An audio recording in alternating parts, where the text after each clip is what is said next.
Okay, so our topic for today is about performance management, no, and results-based management and appraisal system. No.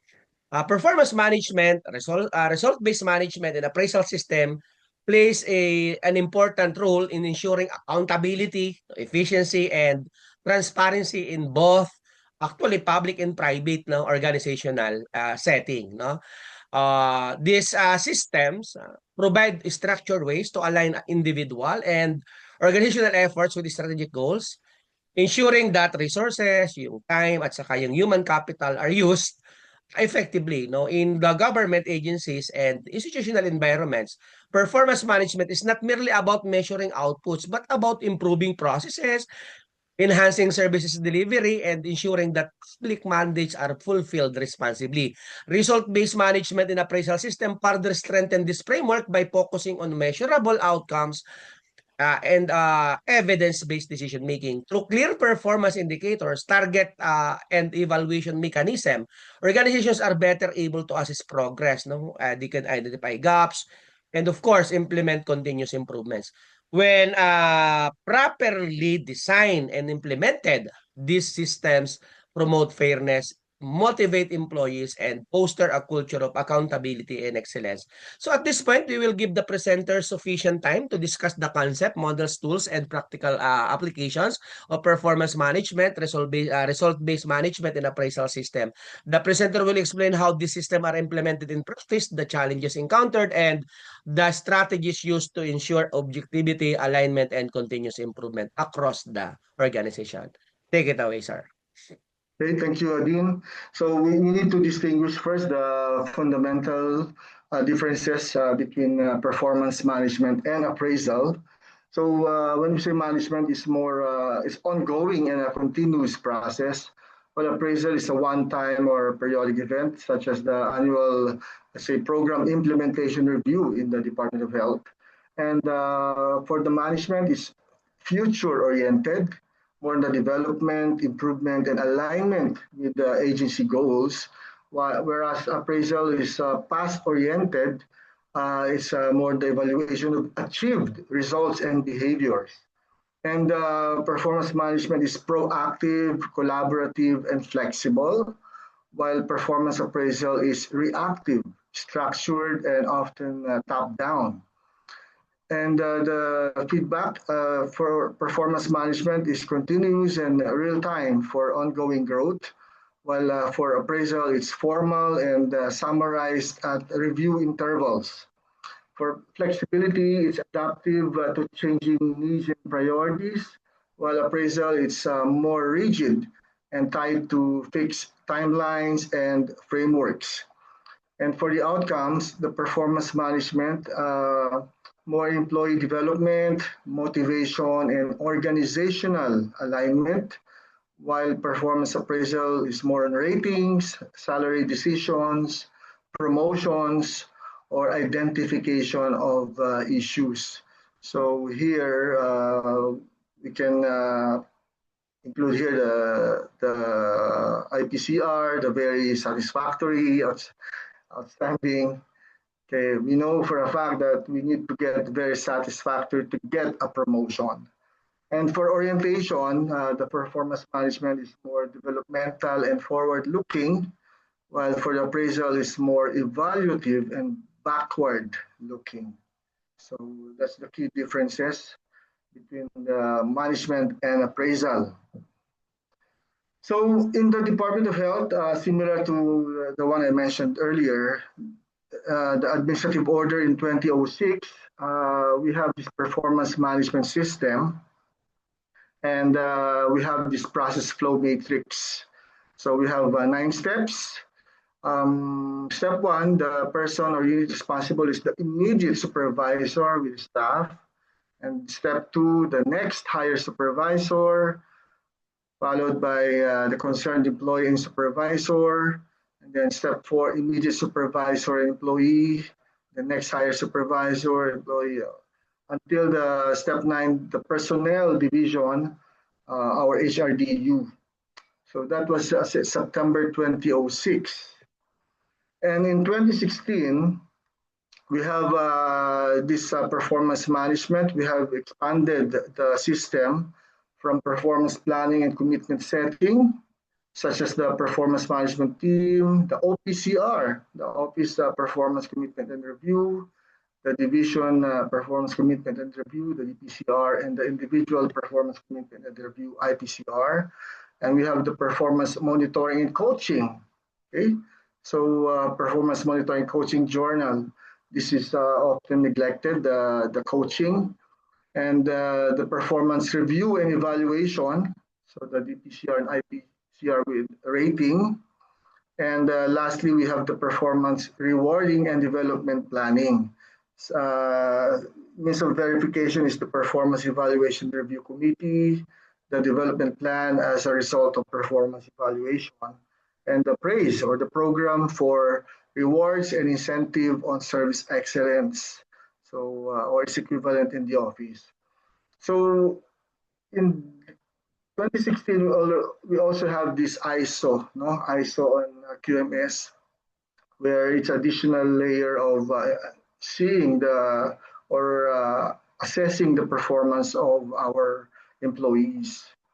So now the question is, since we have this SPMS, we have this ISO QMS, did they improve really the employee performance? Did they improve the public service, especially in public health? So that's a big question for us. So it's quite controversial, so I will not comment on that. So results-based management is also known as managing for results or results-oriented management. It is focused on achieving measurable outcomes and impacts rather than merely tracking inputs like the budget spent or outputs, the activities completed. And it aligns resources, activities, and strategies with desired societal results, such as the improved public services, policy effectiveness, or sustainable development. So this RBM is very important, especially in the Department of Health and other national government agencies, where somehow we can manage well the taxpayers' money. Okay? We could have minimized corruption in each agency if only results-based management is being followed. And the core principles of RBM is focused on outcomes and impacts over processes. There's a clear goal setting with measurable indicators, continuous monitoring, evaluation, and feedback. So admittedly, the DOH is weak on monitoring and evaluation, especially for the public health programs. Then the use of performance data for learning, adaptation, and resource allocation. We have the stakeholder involvement and transparency. Okay, there's no question about stakeholder engagement or involvement, but we need to manage them because there's a massive conflict of interest also for some stakeholders.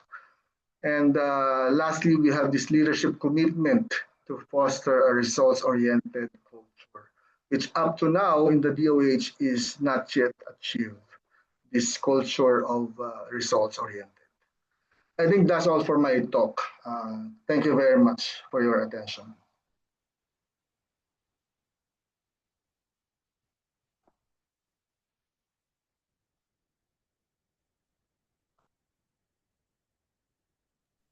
Okay.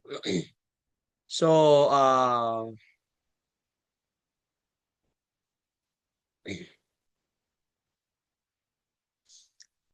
the discussions, no, highlight performance management as a continuous and systematic process that involves goal setting, no, monitoring feedback and improvement, no, rather than being one-time evaluation. Effective performance, no, management support employees throughout the performance cycle, helping them understand the expectation and improve their contributions. And this approach leads, no, to better alignment between individual performance and organizational objectives. Result-based management emphasizes focusing on outcomes rather than activities alone through clearly defining expected result. That's why we have KPI, no? And using performance indicator as organizations can track with their programs and initiatives are achieving their intended impact. And this approach strengthens decision making, resource allocation, and accountability, particularly in government agencies where public trust and transparency are critical. Performance appraisal systems serve as a formal mechanisms, no, for evaluating our employee performance based on established criteria and standards. When implemented fairly and consistently, appraisal systems help recognize achievement, identify development needs, and guide promotions or incentives. Transparent appraisal processes also contribute to employee morale and trust in management. So the discussions also underscore common challenges such as subjectivity and evaluation. It happens, no? Resistance to performance measurement and limited capacity for data analysis. So addressing these challenges requires clear guidelines, no, capacity building initiative, and leadership commitment. Regular feedback and coaching further enhance the effectiveness of performance system.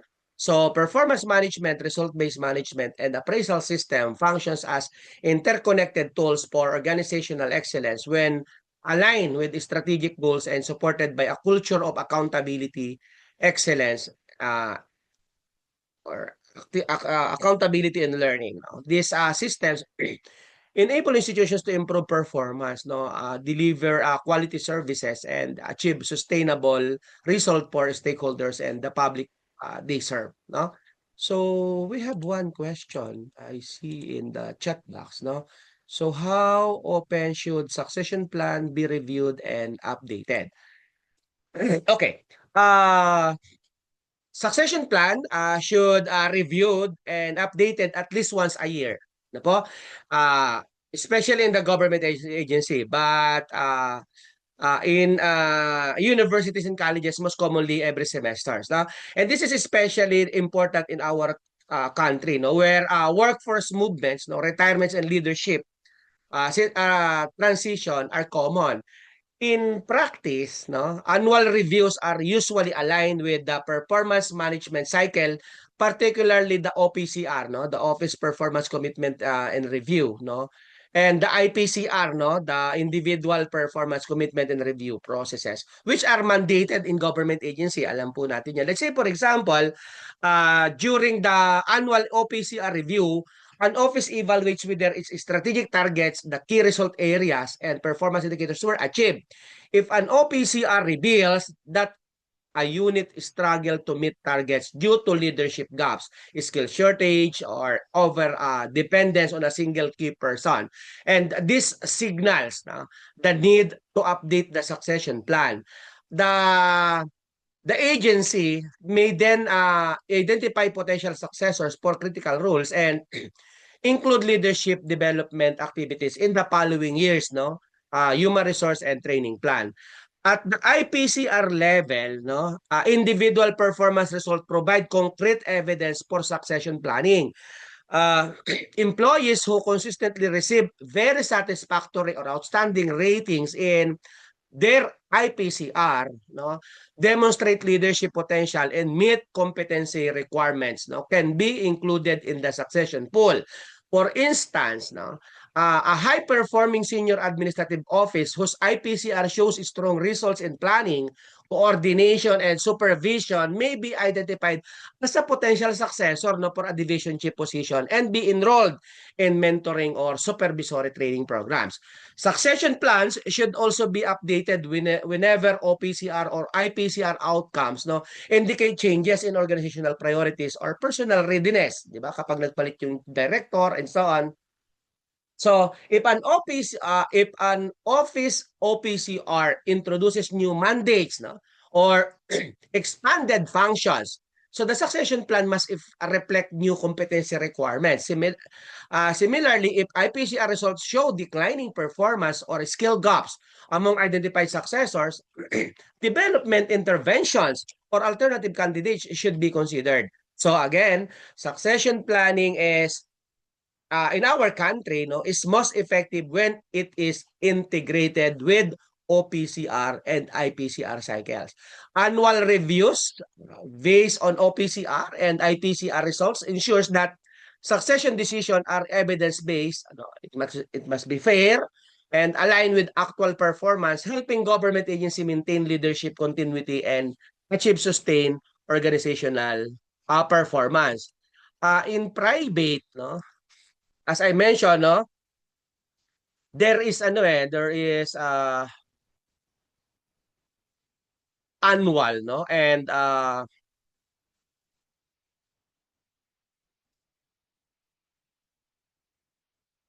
in private institution, no, or specifically in state universities and colleges, no, annual KPI reviews are commonly used to evaluate overall strategic performance, no, leadership effectiveness and long-term readiness of key roles.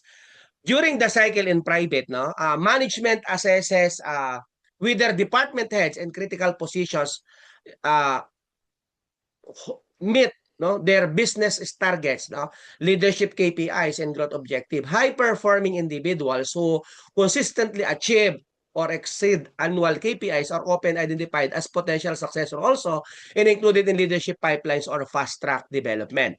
So as I mentioned earlier, they have annual and semestral KPI, ano po.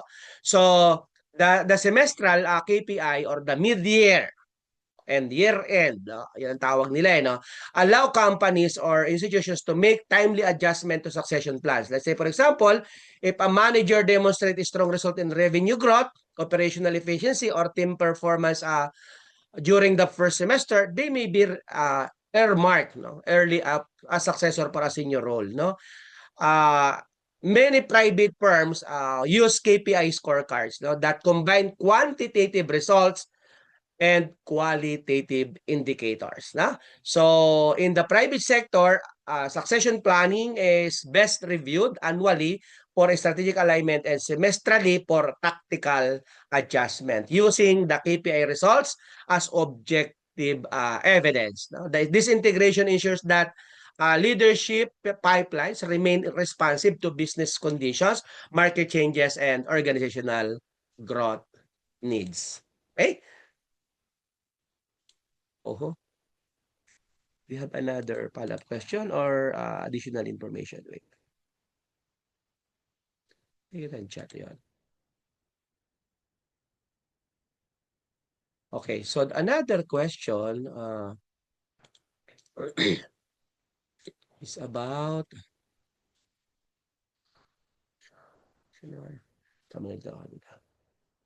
is ISO QMS implementation a redundancy in government agency with SPMS? Okay, nice question. Okay, so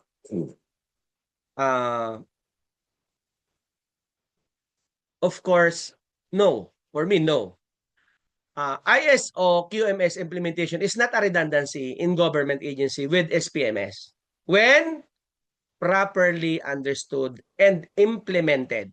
They are complementary systems with different but reinforcing purposes. No? In the Philippine government context, no, the strategic performance management system focuses on what results are achieved. So it aligns agency, office, and individual performance through tools. Anong ginagamit natin? OPCR and IPCR, emphasizing targets, outcomes, and accountability as mandated by the Civil Service Commission. So SPMS or yung tinatawag nating Strategic Performance Management System answers questions such as, did we meet our targets? Did offices and employees deliver what was committed? Yun po si SPMS.